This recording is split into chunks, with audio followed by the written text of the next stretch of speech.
Boys and girls, your attention, please. Presenting a new exciting radio program.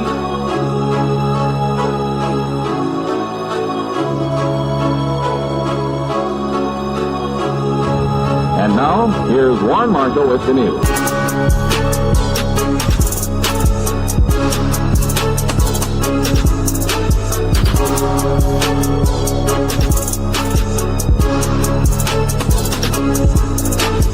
Presenting the amazing interplanetary adventures of Flash Gordon.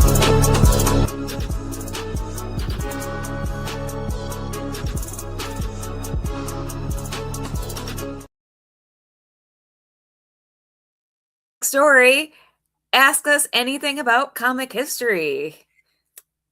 I'm Kelly Guentner. And I'm Hollis Thompson. And I always throw it to you without any warning. I'm sorry. No, totally cool.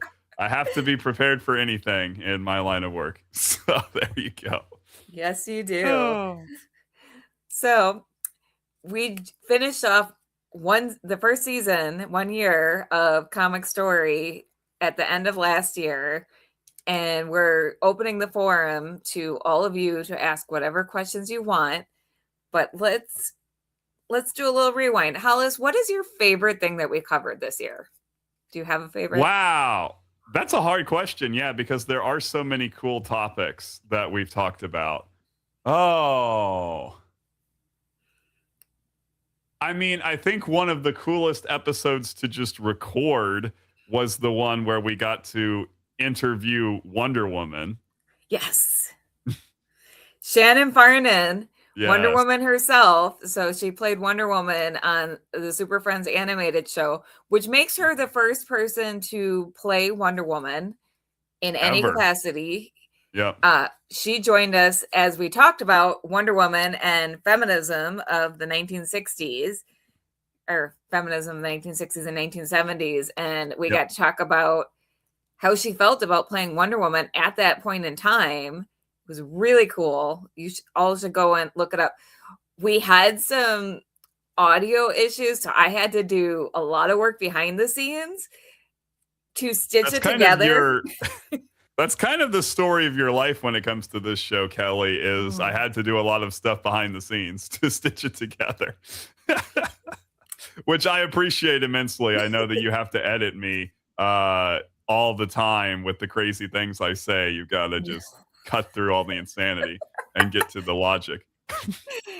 You're really not that bad at it. No, this was also really a failing on our studio's part, that it just was not playing nicely, and we made it work like on Project Runway, but I had to do a lot on the back end to make it audible, and it still didn't sound great, but it sounded pretty good compared to what it would have sounded like. So bear with us when you listen to that episode, but it's worth it because Shannon Farnan is always so well spoken, and she's just incredible. Like, I'm honored to have been able to chat with her in this capacity multiple times.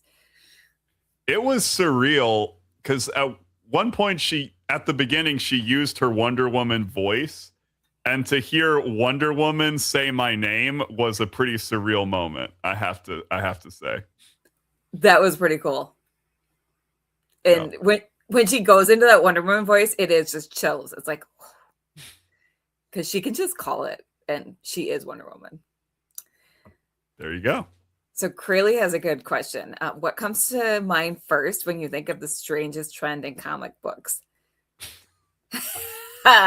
There's so many bizarre comic book trends that question is very hard to answer for me. I think that in like the most objective sense, I think that the woman in refrigerators trend is the most bizarre and the most harmful, definitely, overall trend in comic books. And we did an episode on that. We did. And that was definitely one of my favorites. I mean, I feel like they're all my favorites, but that one was a really good one. I'm going to go a little lighter, and we talked about why the Silver Age was the way it was. And one of my favorite trends was the super dickery of the Silver Age and how out there Superman was.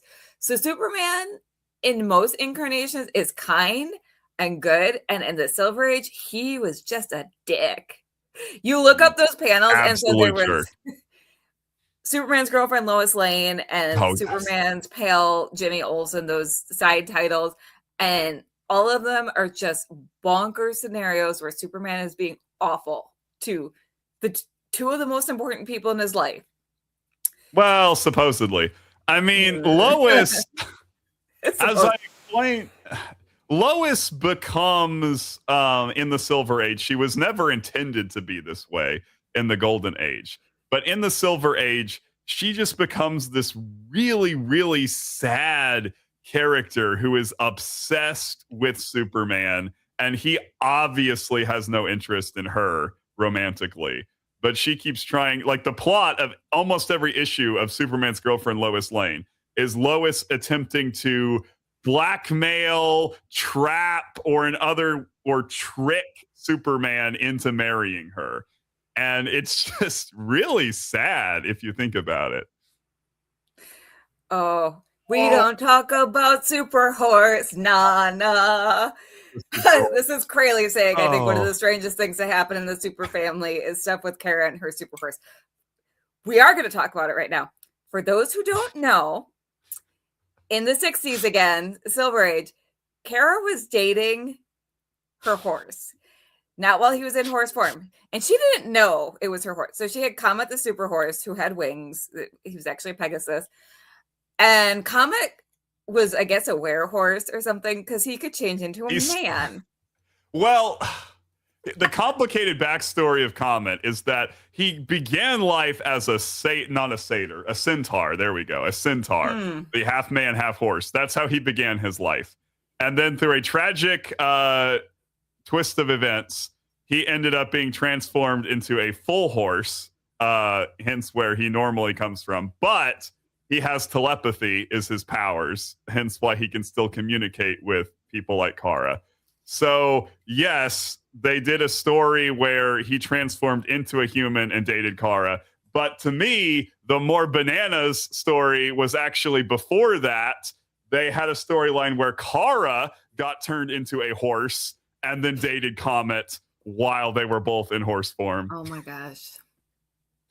Which is one of the most bananas things that they did. I just got done lecturing on that this week. So my students Super Horse? are aware. On Super Horse, yeah.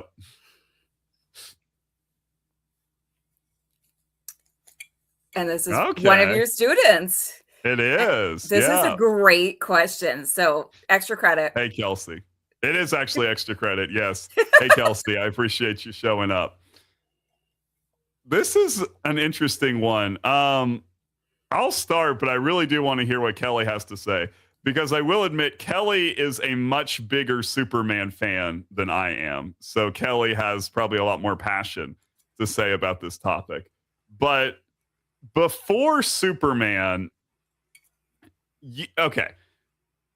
It is an active debate whether or not Superman was technically the first superhero, because it kind of depends on how you define a superhero. Because if you define a superhero as a hero with superhuman powers, well, that goes back to mythology and all of that kind of stuff. And that, to the beginning, Gilgamesh, right? You can argue is a superhero if that's what you mean. But if what you mean by a superhero is a guy or a gal who has powers and wears a costume and has a secret identity that they use to fight crime in a modern city, then it is a safe contender that Superman is the first superhero, if that's how you define superhero. And for that reason alone, Superman completely changed comic book history, because up until then, comic books weren't really centered around any one specific type of genre. But Action Comics #1, Superman's first appearance, was at that time the highest selling comic book ever. And then all of a sudden, everyone wanted their own Superman in the comic book world. And that's what created the superhero boom to begin with. Yeah, very true. So how do we think Superman redefined the idea of a hero in 1938? So Superman, again, like you said, he's not the very first superhero, but he came onto the scene and made huge waves and pretty much gave us that archetype of what an American superhero looks like.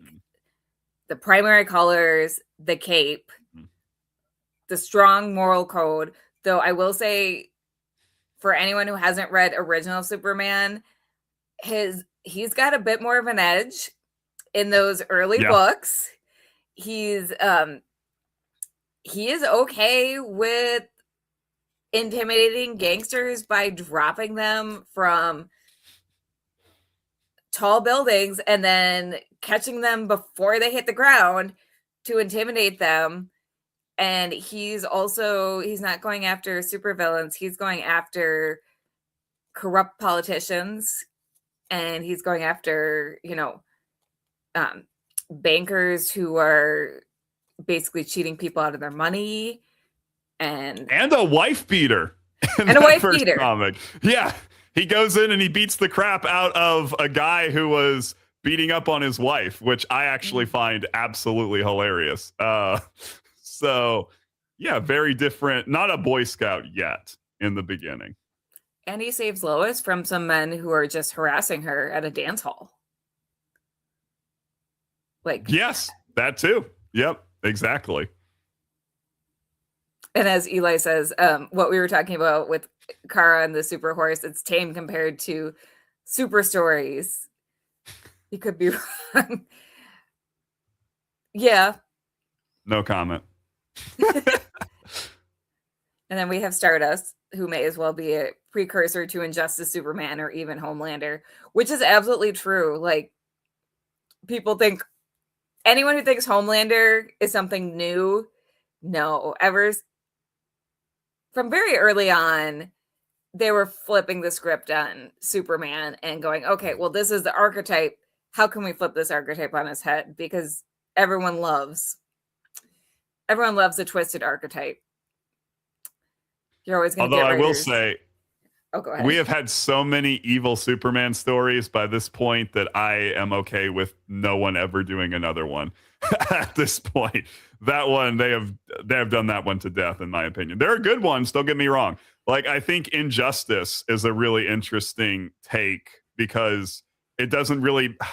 I would argue that the Injustice storyline is not Superman being evil just because, what would it be like if Superman was evil? But it really gives you a logical progression of how Superman would become the Superman we all know, the good person, how he could become somebody who tries to take over the world, basically. But now I'm done. The Injustice stories are wild to me because it's a video game that's based on how do we get it. It's basically Street Fighter or Mortal Kombat in the DC world, and they just enlisted super talented comic creators to make tie-in comics.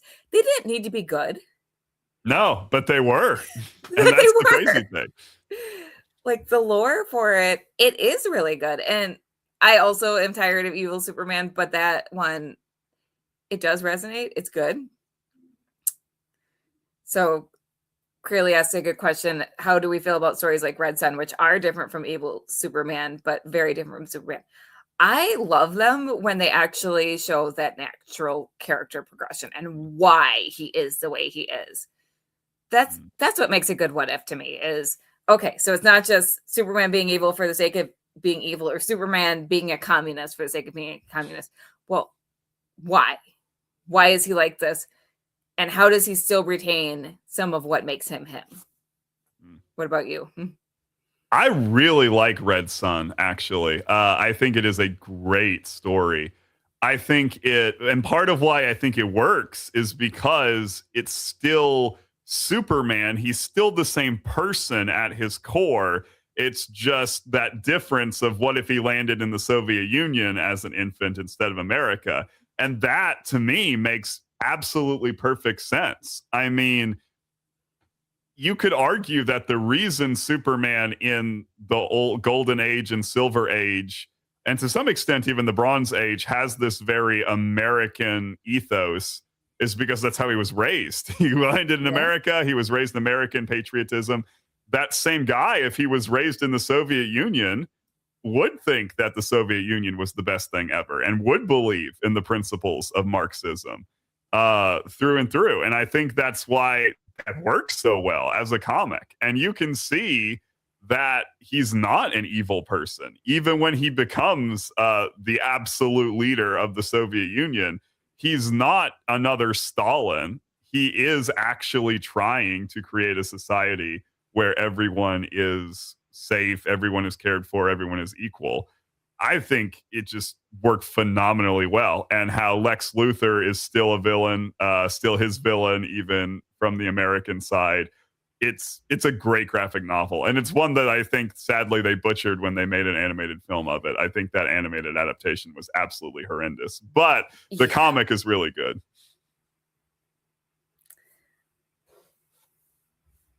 Ooh, so I don't know the number. David McDonald asked how many characters have gone from TV to comics instead of the other way around.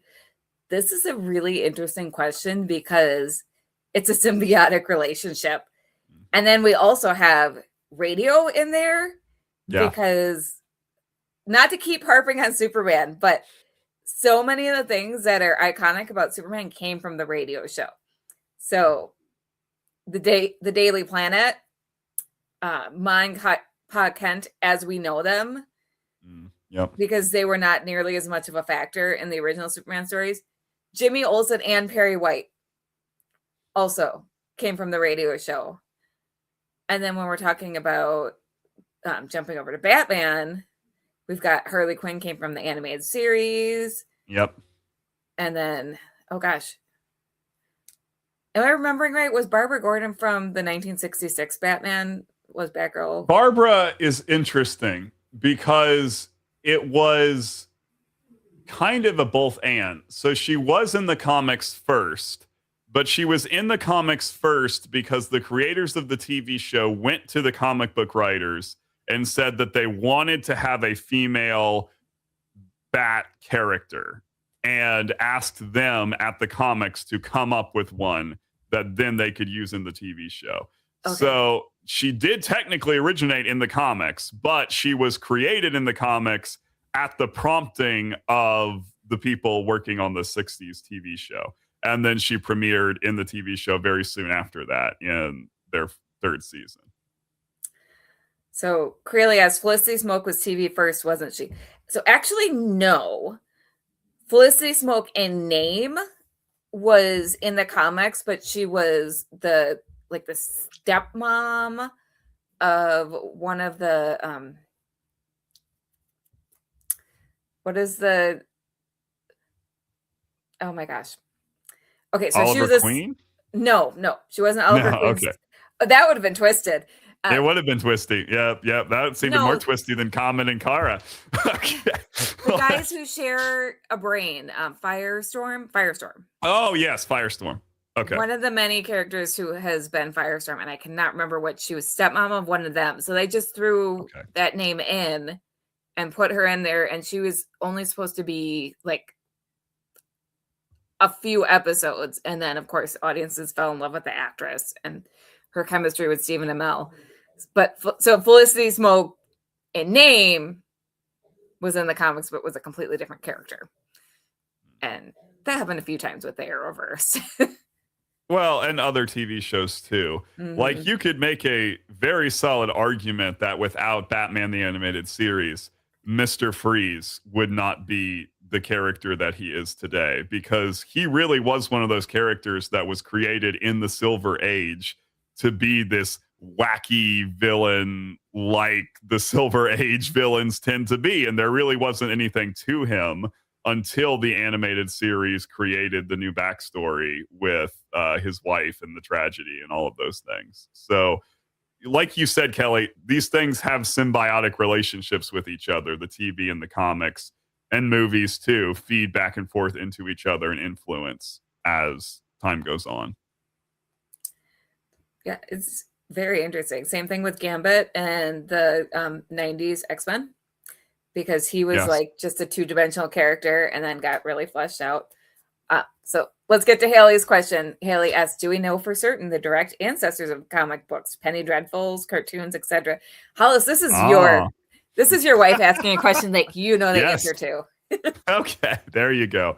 Thanks for making me look good, dear. Yeah, so technically, comic books, again, whenever you're trying to take a look at something from an academic standpoint, all my students are going to be familiar with what I'm about to say because I drill it into their heads like all the time.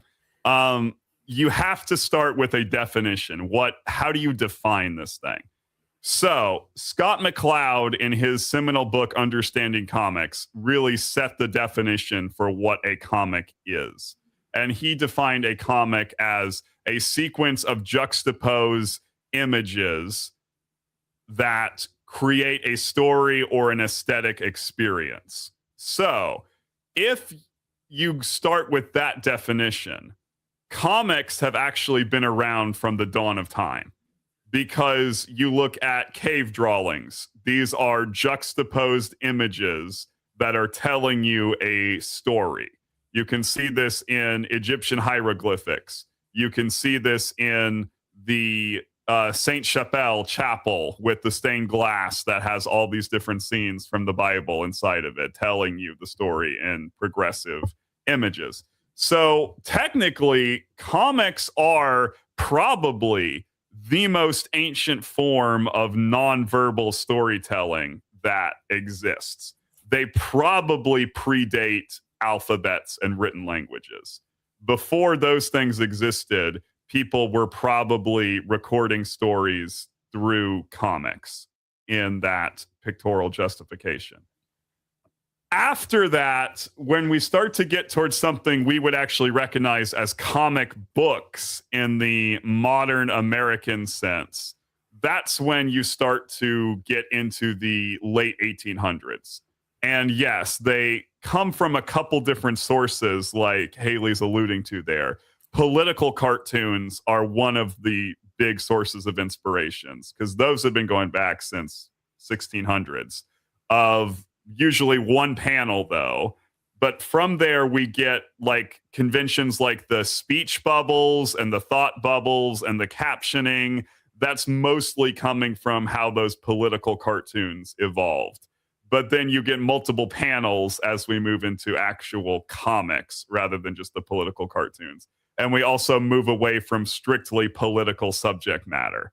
And the serialized nature of the comic book stories definitely owe a lot to the Penny Dreadfuls that Haley referenced there.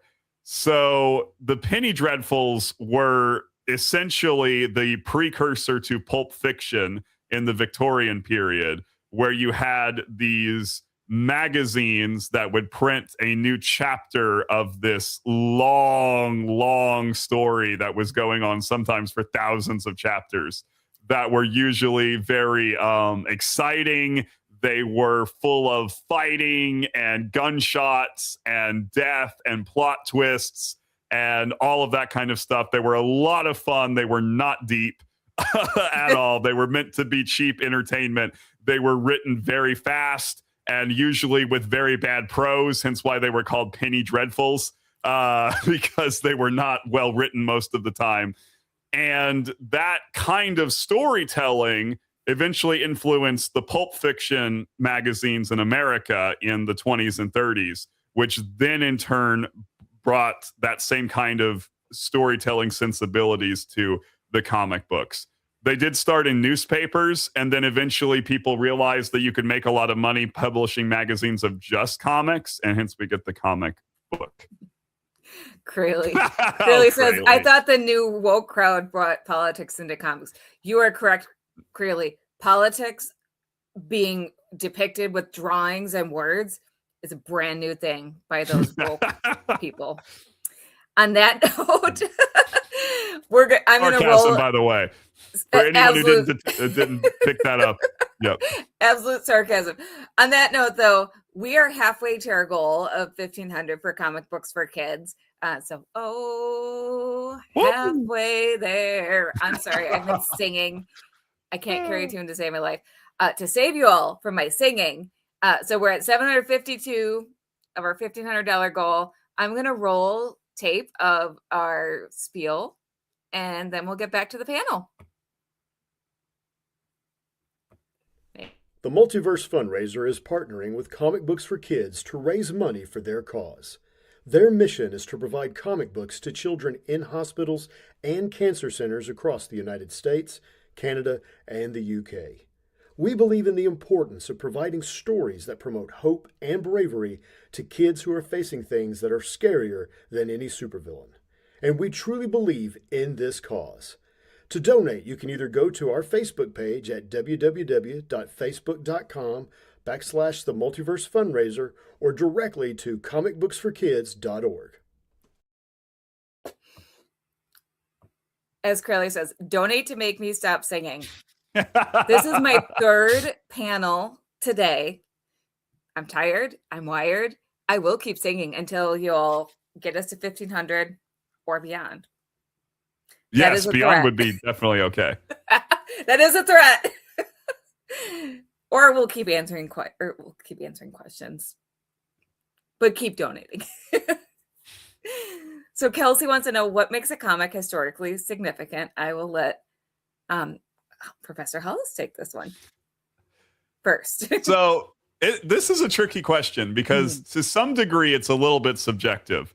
Because what is historically significant is going to depend on what your presuppositions are, how you define significant, that sort of thing. But generally speaking, I'll go by brass tacks, which is the comic books that are historically significant tend to be the comics that people actually want, i.e. are worth money. So the comic books that are worth a whole lot of money on the collector's market tend to be the ones that are either really, really old, but not just really old, but also have made some kind of cultural impact. So a lot of times it's the first appearances of characters.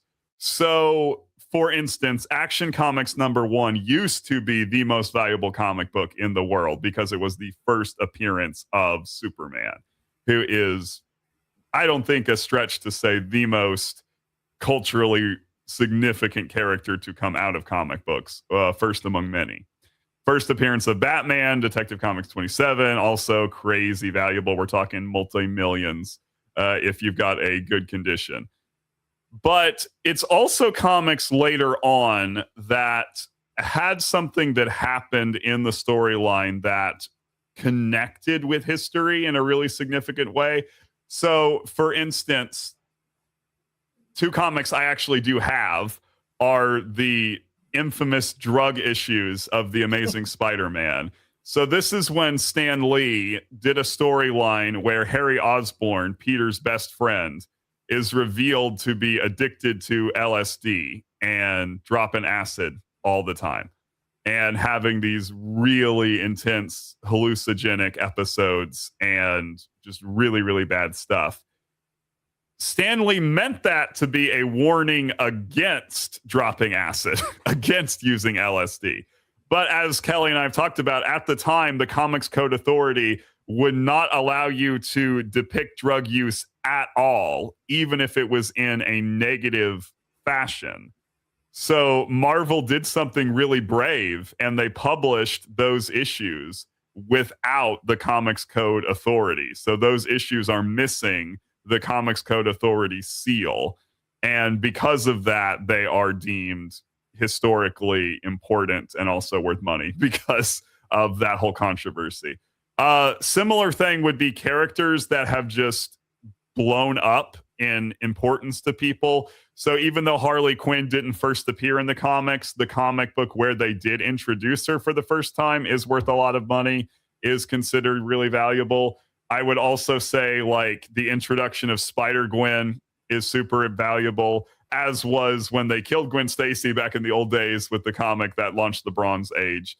Anything that either connects to history or has been a long-term game changer for a particularly beloved character are going to be considered historically significant. I would also say anything that shifts the industry in any way.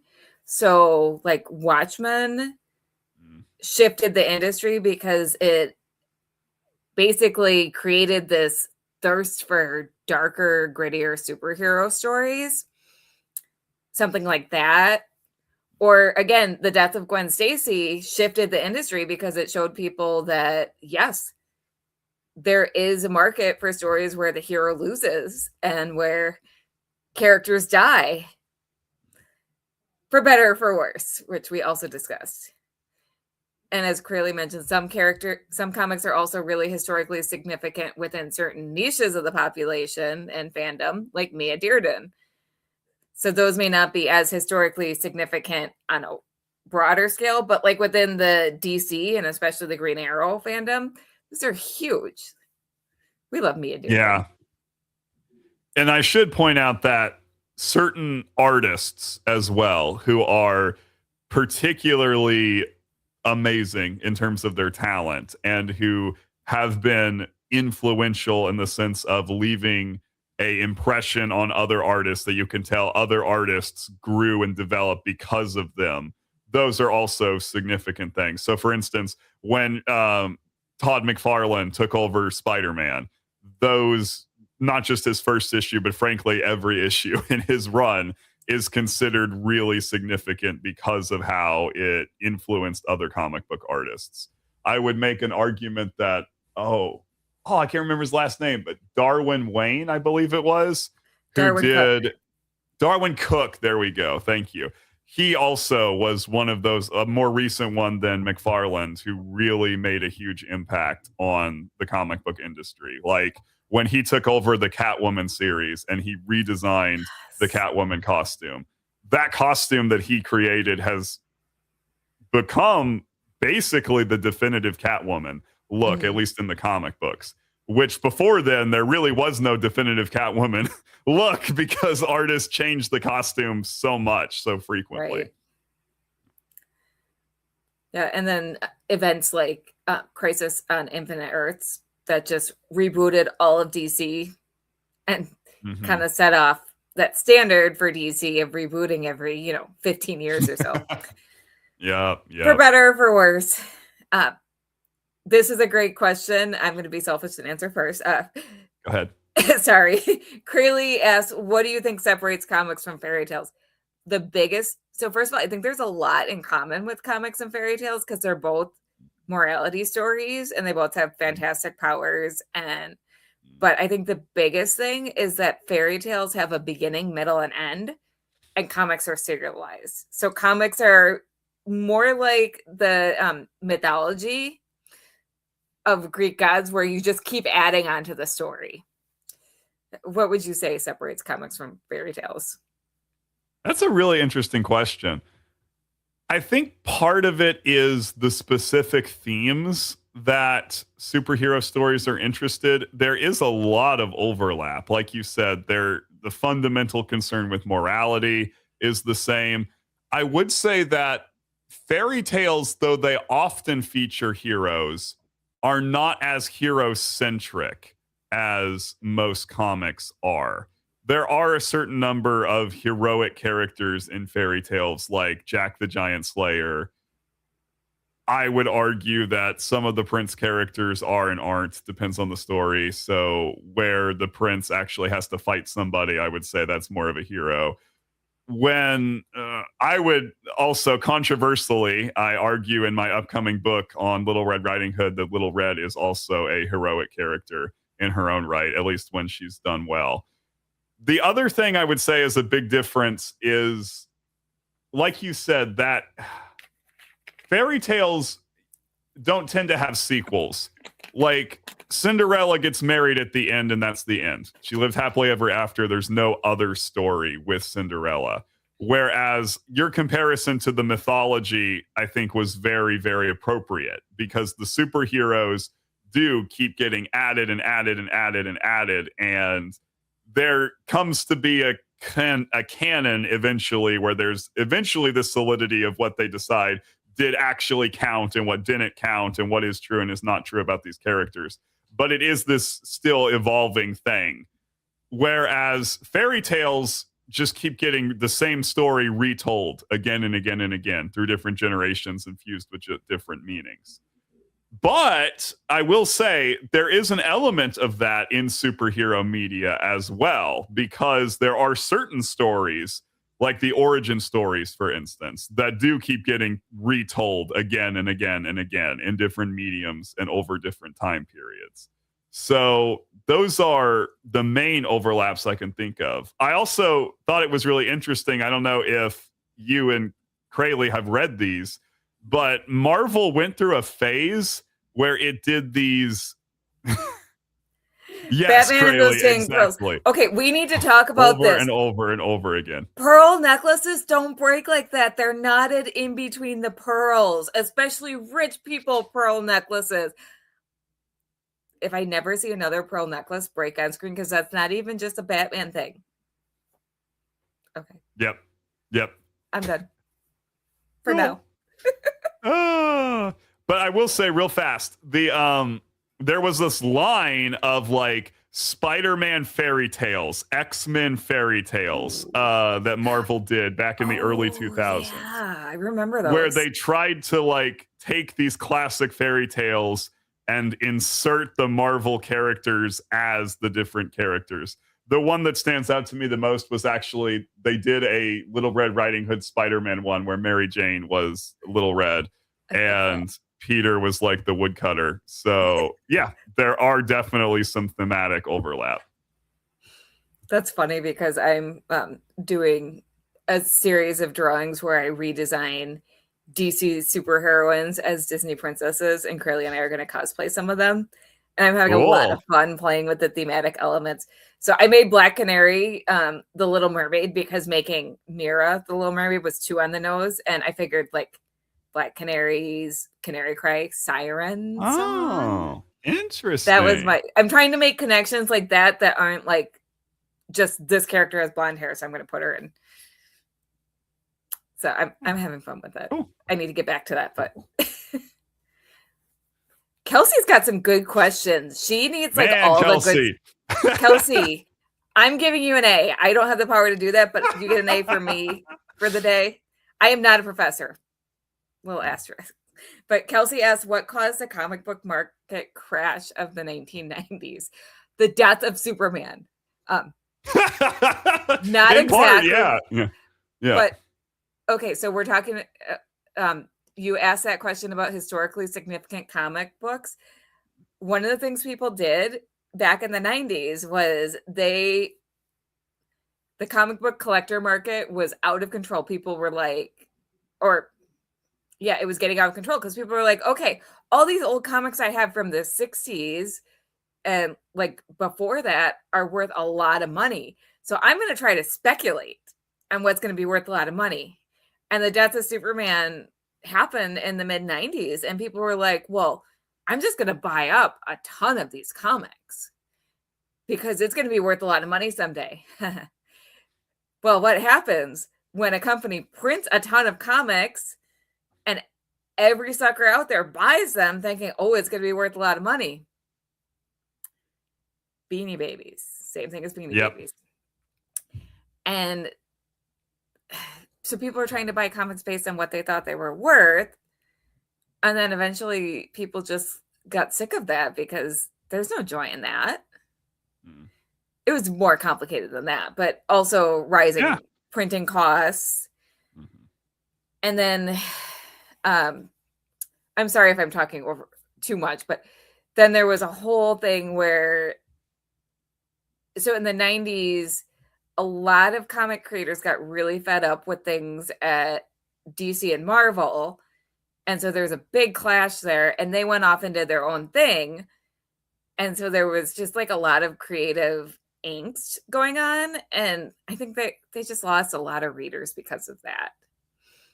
Marvel in particular was really heinous, and they lost all of their all-stars, right? They lost McFarlane, and all these people went off, and a lot of them actually formed Image Comics at the end of the 90s.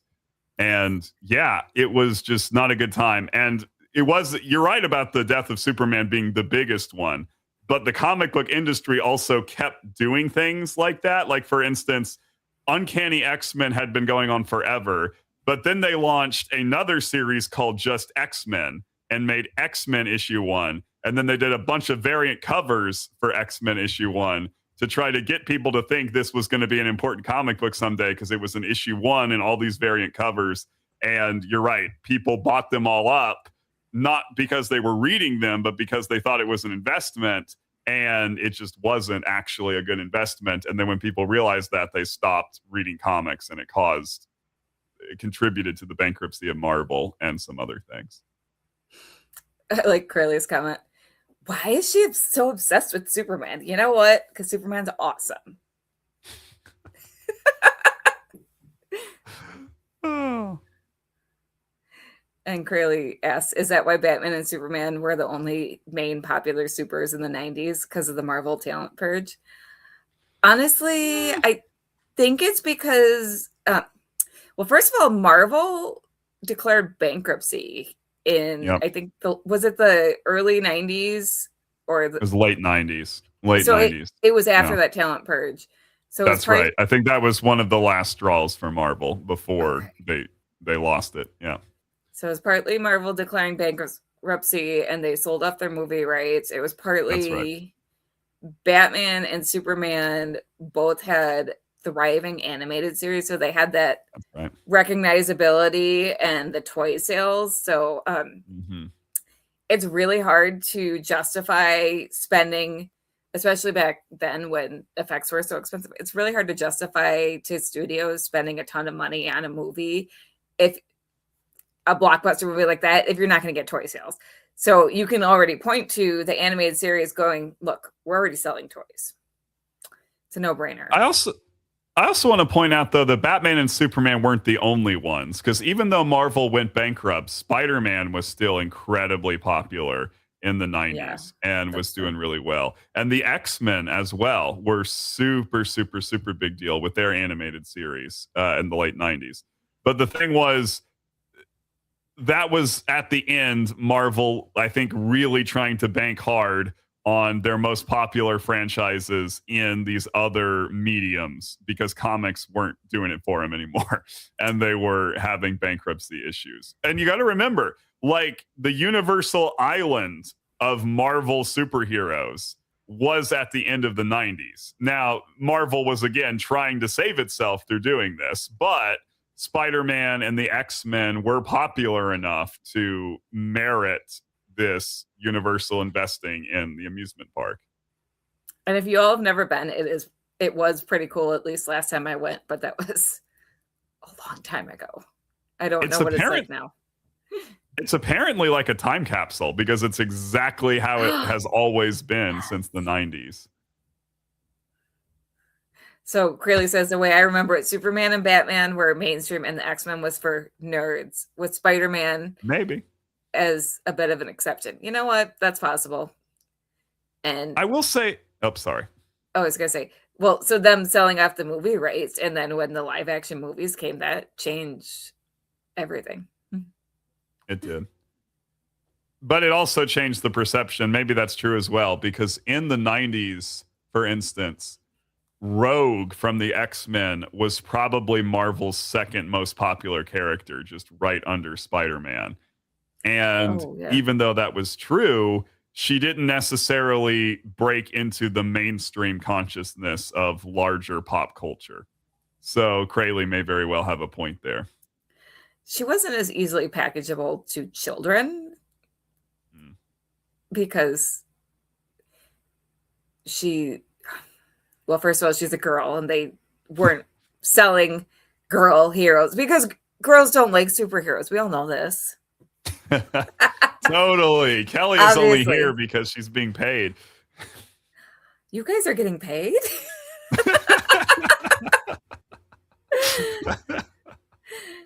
Yeah, and also her power set is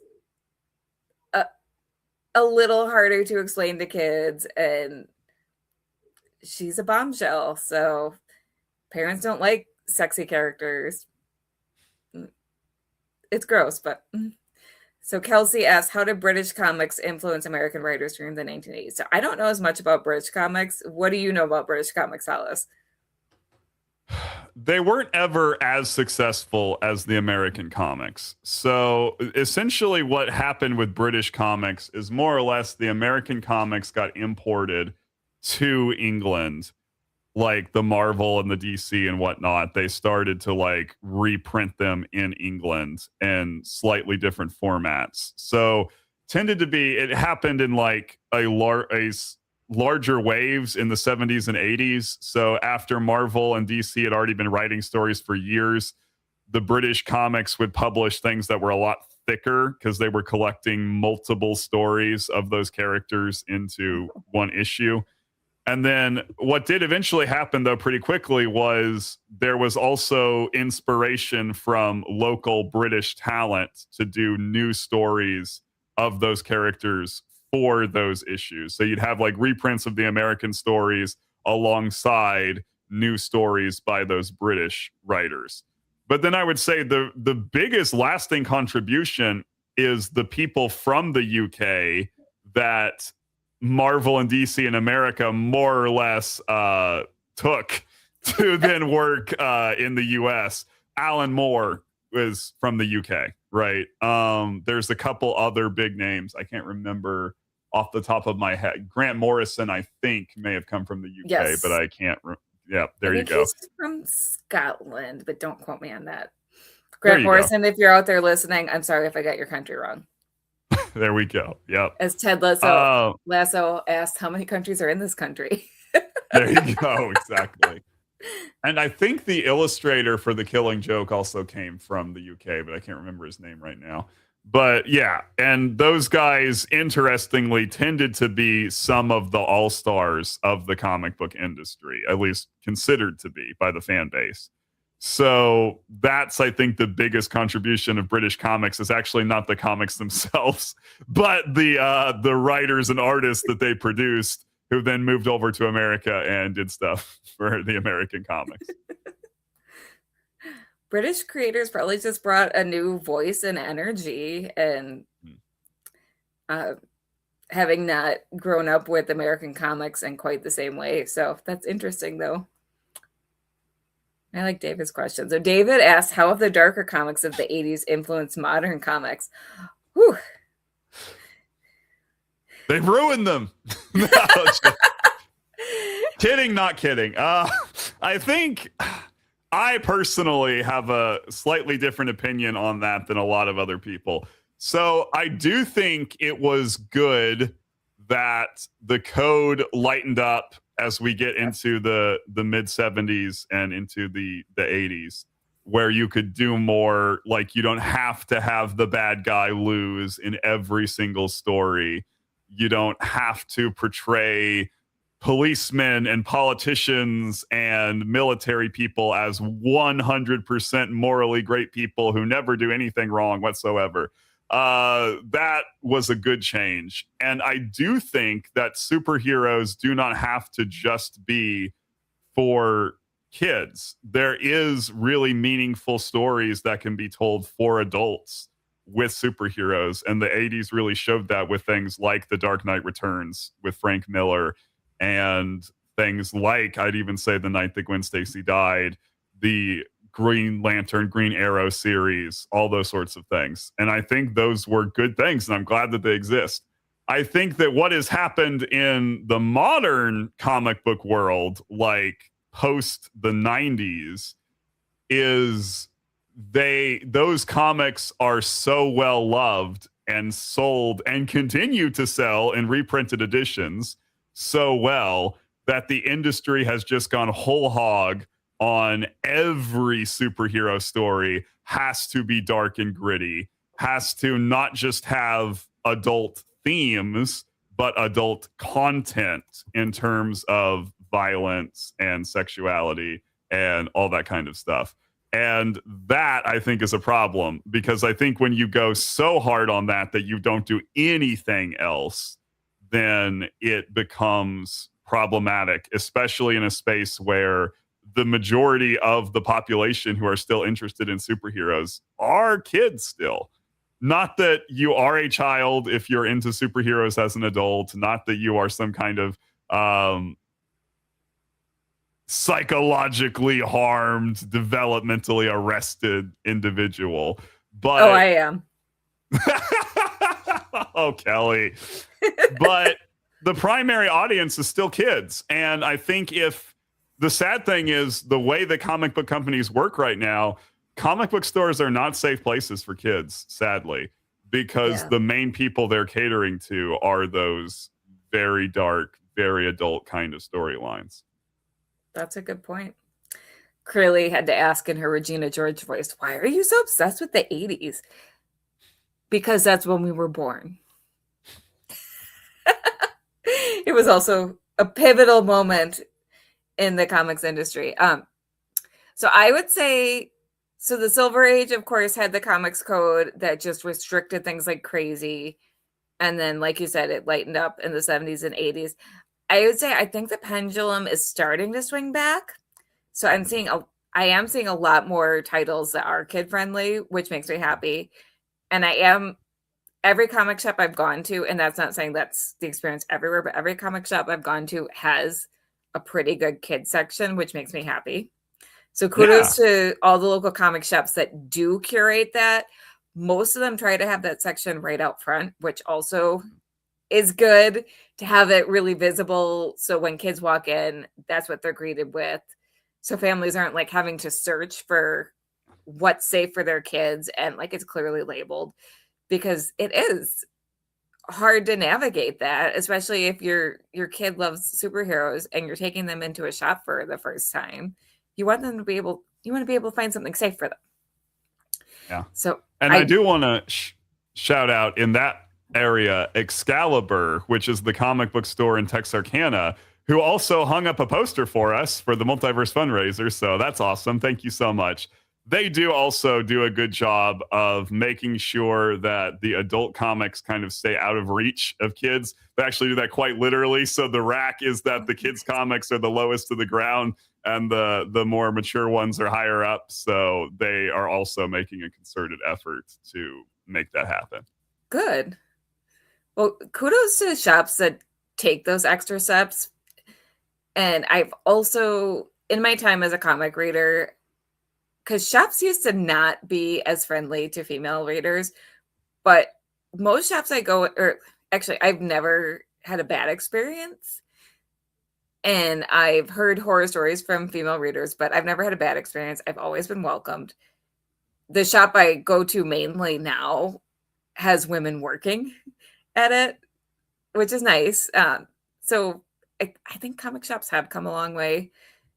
There's still more, there's always more improvements that can be made. But yeah, as Crayley said, new kids franchise, also new kids franchises have branched into comics like Avatar: The Last Airbender, which is great. Yeah. And then someone we interviewed last year, Mike Mayhack, does a lot of great kids books, and he's been doing some work for both DC and Marvel. And so that's someone to look for if you're in your local comic shop and you don't know who to look for. His work is really cute. It is. He's a very talented artist and storyteller because he writes too. That's a rare combination. Yeah, he's very cool. He's so great. But I have noticed that there are more stories out there that are trying, even those that appeal to adults. I've noticed more stories that are just fun and not the grim dark. And there is always going to be a market for the gritty stories, but like you, I like escapists. I like escapism. I want something that's going to make me feel happy and hopeful. And reading Watchmen, as opposed to depressed and sad, right?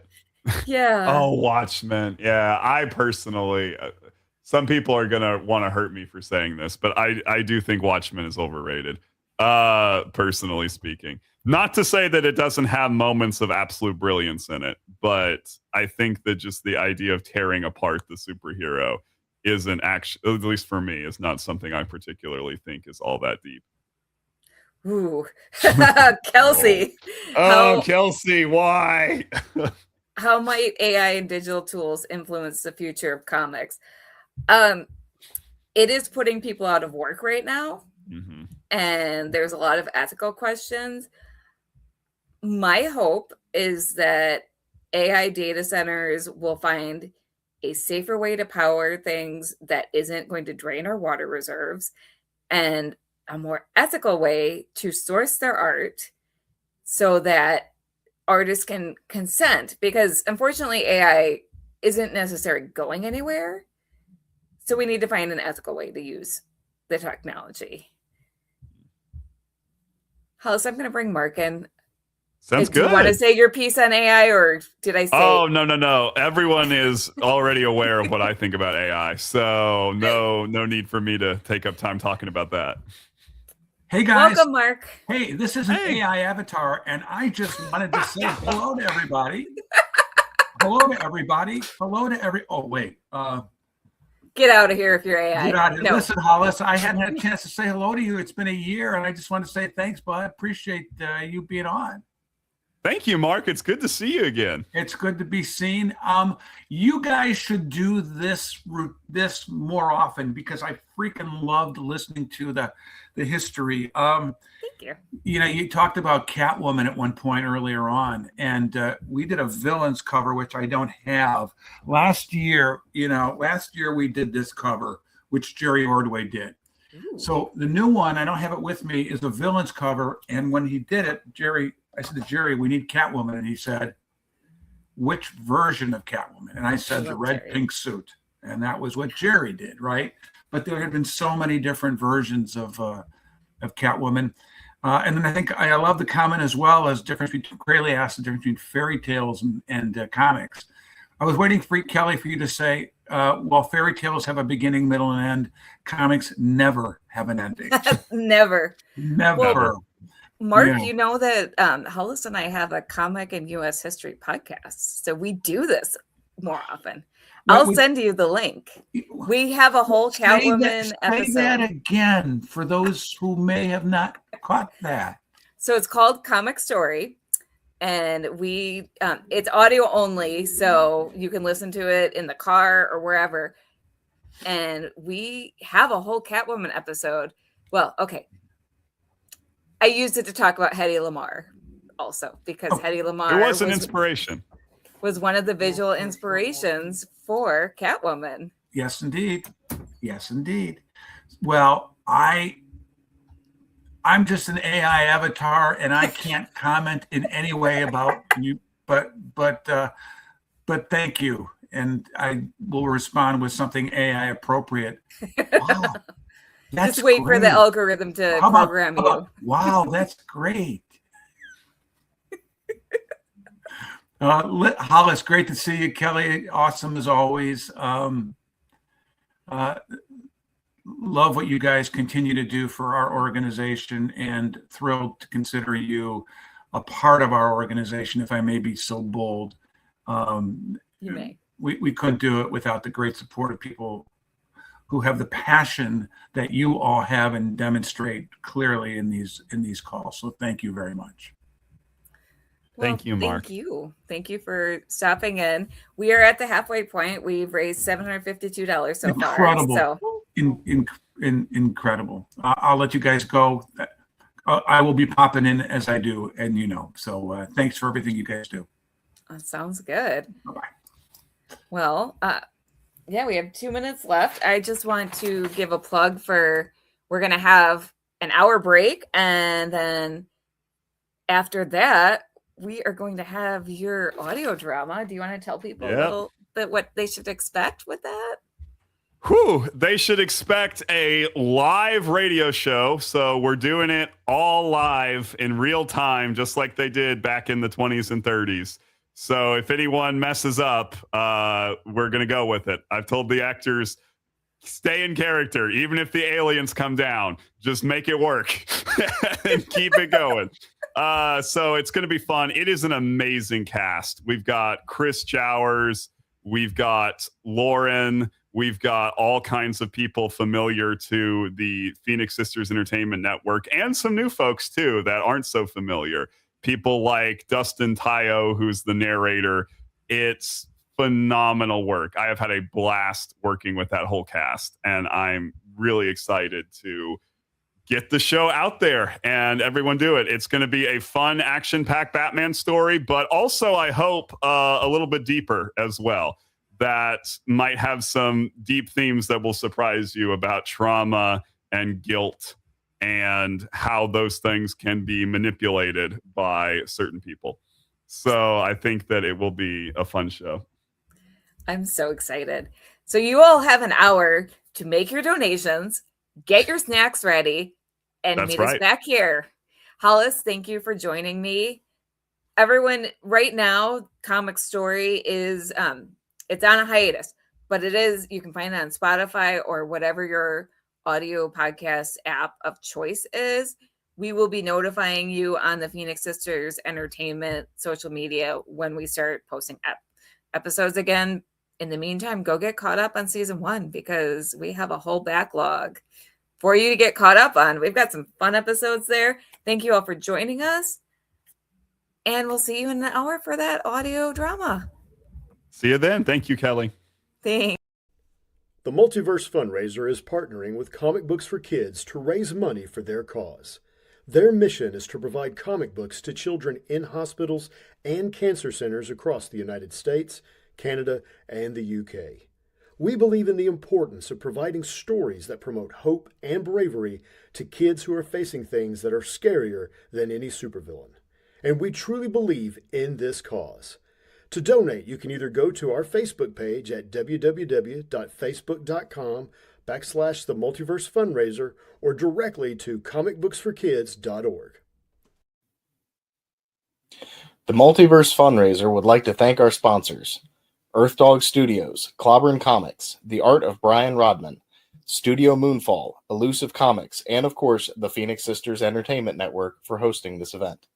Learn how to support these businesses on the MVFR website.